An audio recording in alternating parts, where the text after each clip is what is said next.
Donc, suite à l'attentat qui a eu lieu à Conflans-Sainte-Honorine, en France, qui a été perpétré par un homme d'origine tchétchène. Donc, il est né en Russie, mais il est tchétchène, d'après ce que j'ai compris. J'ai voulu préparer un discours sur la Tchétchénie, car c'est un pays, je mets des guillemets parce que c'est pas exactement un pays au sens propre, que je ne connais pas bien du tout.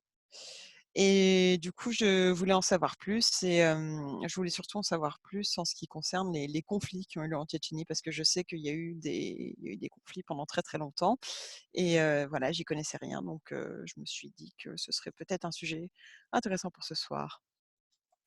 Donc la République tchétchène, qui est aussi appelée Itchkérie par les indépendantistes, c'est une république constitutive de la Fédération de Russie. Donc c'est une région enclavée qui se trouve dans le Caucase et qui est entourée par la République du Daghestan et les républiques d'Ingouchie et d'Ossétie du Nord-Alanie. Donc des républiques qui sont internes à la Russie. Et la Tchétchénie partage également une frontière au sud avec la Géorgie. On y trouve un aéroport dans la ville, un tout petit aéroport dans la ville de Grozny. Donc Grozny, c'est la capitale. Et cet aéroport a réouvert en octobre 2006 après avoir été rénové, et il dessert Moscou, Tyumen. Donc Tyumen, c'est la capitale administrative de l'oblast de Tyumen en Russie, et Istanbul et Saint-Pétersbourg. Donc voilà, il n'y a pas trop de destinations disponibles. Donc cette petite enclave d'environ 1 500 000 habitants a pour symbole national le loup, qui personnifie l'endurance, le courage, la fierté et surtout la liberté. D'ailleurs, on le retrouve dans l'hymne national tchétchène et je me suis dite que je pourrais vous lire quelques vers de cet hymne national. Alors, la nuit où les loups sont nés, à l'approche de l'aube, les lions rugissaient. Nous sommes alors arrivés, du fond des âges, dans ce monde hostile. Depuis, nous ne plaisons à personne, mais nous avons conservé notre dignité. Des siècles durant, nous nous sommes assurés, par la lutte, la liberté ou la mort. Et même si les montagnes de pierre brûlent dans le feu des batailles, aucune horde au monde ne nous mettra à genoux. Donc voilà pour le petit hymne national tchétchène. Et ensuite, ce qui est intéressant aussi, c'est le drapeau tchétchène, qui est aussi très symbolique, car il a pour couleur le vert pour la religion, le blanc pour la paix et le rouge pour la guerre. Donc, personnellement, je trouve ça assez intéressant qu'on ait le blanc et le rouge, donc la paix et la guerre, l'un à côté de l'autre. Mais bon, chacun fait comme il veut. La couleur verte sur le drapeau, vous l'aurez sûrement deviné, c'est bien la couleur de l'islam. Donc en effet, l'islam sunnite est la religion principale en Tchétchénie. Elle est arrivée au 7e siècle. Et il y a également une minorité de Russes en Tchétchénie qui sont orthodoxes russes. D'ailleurs, le régime actuel de Ramazan Kadyrov fait appliquer la charia, mais sans pour autant limiter les libertés individuelles et fondamentales. Alors, vu que nous nous intéressons tous aux langues ici, je me suis également penchée sur la question: que parle-t-on en Tchétchénie? Donc, dans les espaces urbains, au moins, donc principalement à Grozny, disons, au moins 90% de la population parle parfaitement russe, car il est obligatoire de l'apprendre à l'école dès la maternelle. Et dans les zones rurales, il est parlé par environ 75% de la population. Et 10% de la population de Grozny ne parle pas tchétchène. Donc le tchétchène, c'est une langue qui a été fondée sur le dialecte qui est parlé à Grozny. Et ce qui est intéressant, c'est qu'il était d'abord écrit avec l'arabe, et ensuite ils sont passés au caractère latin en 1925, avant de passer au cyrillique en 1932, pour enfin retourner au caractère latin en 1992, après la proclamation de l'indépendance de la Tchétchénie. Alors, je ne sais pas trop quoi vous dire à quoi ressemble la langue tchétchène, mais d'après mes recherches, on peut imaginer une langue qui a emprunté des mots du russe, de l'arabe et du turc. Donc voilà pour le petit aperçu et maintenant je vais vous parler, enfin vous donner un autre, aperçu des, 2, conflits principaux qui ont eu lieu en Tchétchénie. Donc déjà, les origines de la guerre. Donc le 5 septembre 1991, le président du comité exécutif du Congrès national tchétchène, donc il s'appelle le général Djoar Doudaev, c'est un ancien membre de l'armée de l'air soviétique. Ce 5 septembre, 1991, il s'empare du pouvoir à la suite d'un coup d'État et il déclare l'indépendance de la Tchétchénie le 2 novembre 1991. Pendant les 3 années, qui suivent, le pouvoir russe va tenter de négocier, tout en étant obligé de tolérer la nouvelle autonomie tchétchène. Et donc la Tchétchénie forme ses propres infrastructures civiles et militaires et des mouvements islamistes extrémistes venus du Moyen-Orient et d'Asie centrale s'infiltrent de façon plus ou moins marquée dans les milices locales. La Tchétchénie refuse donc de signer l'adoption de la constitution de la fédération, donc russe. Et par ailleurs, les désaccords internes sur la conduite à tenir vis-à-vis du pouvoir central moscovite et l'opposition politique au pouvoir du président tchétchène Doudaev se conjuguent ensuite pour conduire à la guerre civile. Le pouvoir russe prend conscience que les groupes tchétchènes rebelles et extrémistes représentent un danger non négligeable pour la préservation des frontières du territoire russe et que les Tchétchènes également risquent d'entraîner les pays voisins dans leurs revendications indépendantistes. Et après avoir instauré la charia comme loi officielle en janvier 1999, ces groupes extrémistes se livrent à des enlèvements et des détournements de pétrole qui échappent à tout contrôle.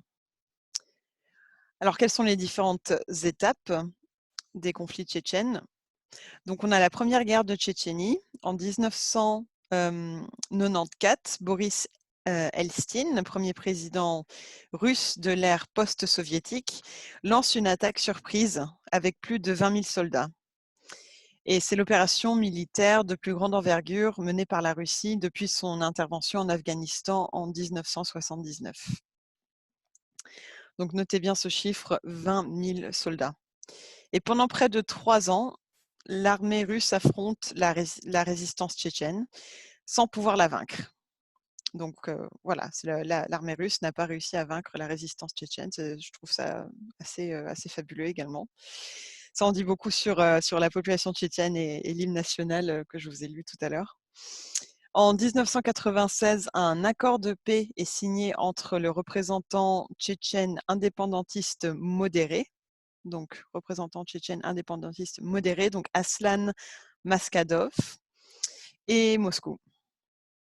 Et la prévision de négociations sur le statut de la Tchétchénie est intégrée dans cet accord de paix. Et de même, la Tchétchénie se voit également interdire le recours à la guerre à travers cet accord.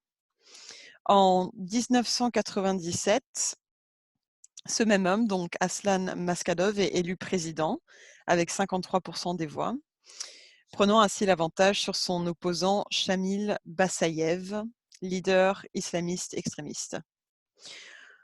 Plusieurs chefs de guerre tchétchènes qui étaient confortés par la victoire ont cherché à regrouper les républiques voisines pour créer une sorte de Caucase islamique. Et donc, des attentats terroristes se sont multipliés autour de la Tchétchénie, à la fois dans les républiques autonomes et dans les régions russes avoisinantes. Ils sont menés notamment par le chef de guerre Shamil Bassayev. Et ces attaques et ces attentats visent les populations civiles et les terroristes poussent leurs actions même jusqu'à Moscou. Alors maintenant, je vais vous parler de la deuxième guerre de Tchétchénie qui a débuté en 1999.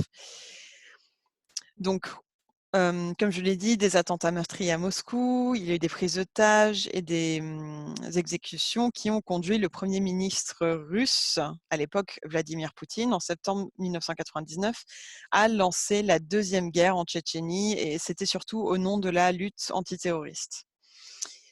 Et malgré la prise de la capitale, donc Grozny, par les forces fédérales russes en janvier 2000, la guerre piétine, faisant d'énormes pertes humaines et matérielles des deux côtés. Et dès la fin des principales hostilités, la plupart des combattants indépendantistes ont profité de l'amnistie accordée par Poutine et ont déposé leurs armes. Et Poutine a ensuite instauré une gouvernance directe de la région. Donc voilà pour le petit résumé des deux conflits dans les années 90.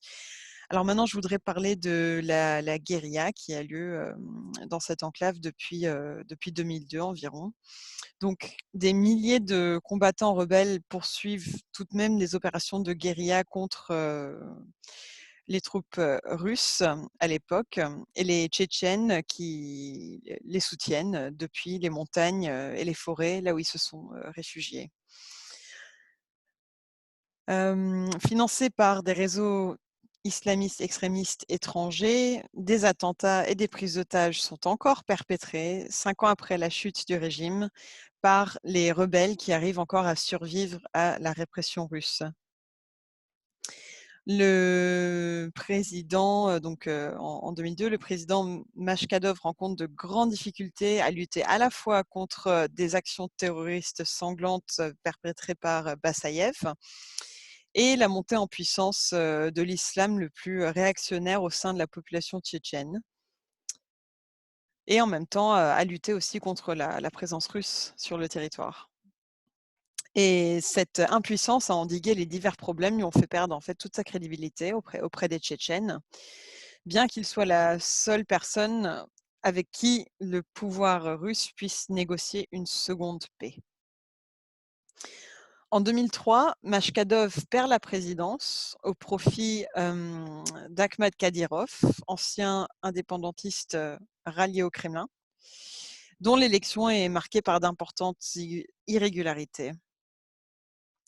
Machkadov se retire dans la clandestinité et les Russes mêlent régulièrement son nom aux attentats perpétrés sur le sol russe. Bien qu'il n'ait jamais cautionné les actions violentes contre les civils, à la différence de Shamil Bassaïev qui revendiquait ces attentats contre les civils.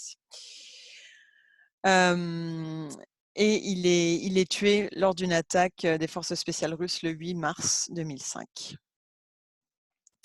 Ensuite, à la tête de sa propre milice, son fils, Ramzan Kadyrov, reprend le flambeau et il est soutenu activement par M. Poutine et renforce son pouvoir en jouant sur plusieurs tableaux. Avec le recrutement des anciens indépendantistes qui acceptent de cesser la lutte, avec l'élimination des autres, Machkadov est tué en mars 2005 et Shamil Bassaïev, donc le sanguinaire, qui était à la tête de la fraction extrémiste de la résistance, est tué en juillet 2006. Et il renforce son pouvoir également avec la reconstruction active de la République, donc avec l'aide de Moscou. Mais l'ordre que fait régner M. Kadyrov fils, devenu président en 2007, demeure quand même précaire. S'il a acquis une certaine popularité liée aux reconstructions qu'il a effectuées et à ses accents nationalistes et au contrôle qu'il exerce sur l'islam, ainsi qu'à sa capacité à négocier l'octroi de fonds de la part de Moscou, son régime de terreur alimente quand même le flux continu de Tchétchènes qui fuient les menaces et les représailles et rejoignant ainsi les quelques 70 000 réfugiés tchétchènes présents en Europe. Voilà, j'espère que ceux qui, comme moi, ne connaissaient pas trop le sujet, y voient un peu plus clair, et voilà, j'espère que ça vous a plu. Merci beaucoup de votre attention.